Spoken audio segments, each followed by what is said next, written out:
Allez, on continue sur ce livre-là. Donc, on est sur la deuxième partie du chapitre 1. On avait vu la première partie, qui était les ensembles de nombres. Donc là, le calcul littéral, un petit rappel. Voilà, donc on définit le développement et la factorisation. Cette formule-là, K fois A plus B, c'est K fois A plus K fois B. Donc, pour donner un petit exemple, si jamais j'ai, je sais pas, j'ai l'argent de quelqu'un. Non, je vais le faire comme ça. Il y a quelqu'un qui a 50 €. D'accord, et il y a une autre personne à côté qui a 100 €. Bon. Et je double les deux sommes et j'additionne. Donc là, j'ai décidé de doubler lui et d'additionner. Ça me fait 100. Là, ça me fait 200. Et l'addition fait 300. Ben, il se trouve qu'en fait, j'ai doublé d'abord et j'ai additionné. Eh bien, c'est la même chose que si j'avais additionné d'abord, puis doublé. C'est-à-dire que là, je vais le refaire. J'ai toujours les 50 et 100. Je vais d'abord additionner, puis doubler. Donc si j'additionne, ça me fait 150. Et je double, ça me fait 300. Donc à la fin, j'obtiens la même chose. Donc ça veut dire que faire 2 fois lui plus 2 fois lui, c'est comme faire 2 fois lui plus lui. 2 fois 50 plus 100. D'abord additionner puis faire 2 fois. C'est comme faire 2 fois le premier plus 2 fois le deuxième. C'est ça que ça veut dire en fait. Ces deux résultats donnent la même chose. Donc là, eux, ils généralisent en disant, donc là je vais le mettre, en disant K fois A plus B, c'est K fois A plus K fois B. Ça marche avec le moins aussi. Pas, si on avait plus, là on a plus, mais si on avait moins, ça aurait été pareil. Voilà. Donc une fois qu'on a compris ça, une fois qu'on a compris que c'était la même chose, qu'on pouvait distribuer, finalement, on a compris ce que c'est que le développement. Et la factorisation, le développement, c'est passer de cette forme à cette forme. Ça veut dire on a développé. Quand je passe de cette forme à cette forme, on factorise. Il y a beaucoup de factorisation, développement. Mais il y a beaucoup de professeurs qui disent, oui, mais alors un développement, il transforme un produit en somme, et une factorisation, il transforme une somme en produit. Oui, c'est vrai, parce que là, on a quelque chose fois quelque chose, qui se transforme en quelque chose plus quelque chose. Et donc la factorisation, c'est le contraire. J'ai quelque chose plus quelque chose qui se transforme en quelque chose fois quelque chose. Voilà, et puis après, il donne les intermarquables. Alors, beaucoup d'élèves me demandent vraiment d'où ça vient, ces trucs-là. Pourquoi A plus B au carré nous fait A carré plus 2AB plus B carré. Comment c'est possible? Pourquoi il y a cette formule? Pourquoi 2AB? C'est un peu mystérieux.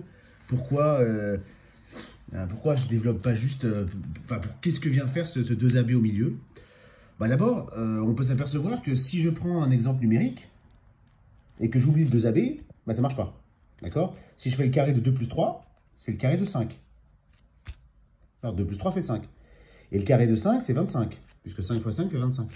Mais si je fais 2 au carré plus 3 au carré, ça me donne absolument pas 25. Ça me donne quoi? Ça me donne 4 plus 3 fois 3, 9. Mais 4 plus 9, ça fait pas 25. D'accord?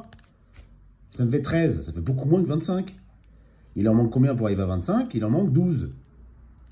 Et ce 12-là, il se trouve qu'en fait, c'est 2 fois 3, 6, son double, 12. C'est 2AB, 2 fois lui fois lui. 2 fois A fois B. Il est là le 2AB. D'accord? Sinon, on peut le prouver avec, en développant, tout simplement. En général, on fait juste A plus B fois A plus B et on développe avec les flèches comme vous aviez l'habitude de le faire. Alors, il se trouve qu'avec A moins B, si on a un moins là, donc la formule est la même si on a un moins là, si je mets moins ici, j'ai juste un moins là, mais je garde le plus là. Et la plus surprenante, c'est celle-là. C'est celle-là, A plus B fois A moins B. Donc A moins B fois A plus B. Ça se développe uniquement à A carré moins B carré. Voilà, donc on peut faire un exemple numérique si on veut. 5 moins 2 que je multiplie par 5 plus 2, ça me fait 3 fois 5 plus 2, 7. D'accord? Qui me fait 21.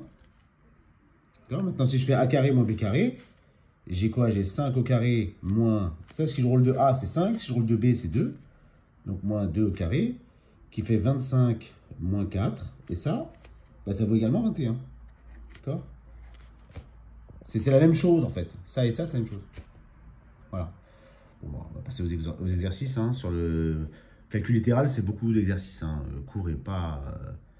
il y a 7 formules à connaître et puis c'est les 3 des intermarquables. Donc, Voilà, donc ce qu'il faut connaître, c'est ce développement-là, le passage de développement factorisation et là. Voilà, les intervalles, 3 intervalles à connaître.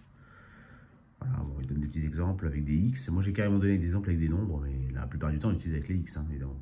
Là, c'est pour comprendre ce qui se passe hein, avec les nombres. Ça, c'est un truc qui peut être utile en maths. Hein. Quand vous ne savez pas trop ce qui se passe, vous ne comprenez pas, il y a trop de lettres, remplacez-les par des nombres et regardez ce qui se passe. Et puis après, généraliser, c'est plus facile en général quand on a vu ce qui se passe avec des nombres. Et ça, c'est beaucoup d'élèves qui me disent ça. Mais monsieur, on aimait bien les maths quand il y avait des nombres, mais maintenant qu'il y a des lettres, on ne comprend plus. Bah oui, mais c'est pas grave alors. Ne mettez pas de lettres, mettez des nombres dans un premier temps. Et regardez ce qui se passe. D'accord? Bon, voilà. Donc c'était pour le calcul littéral.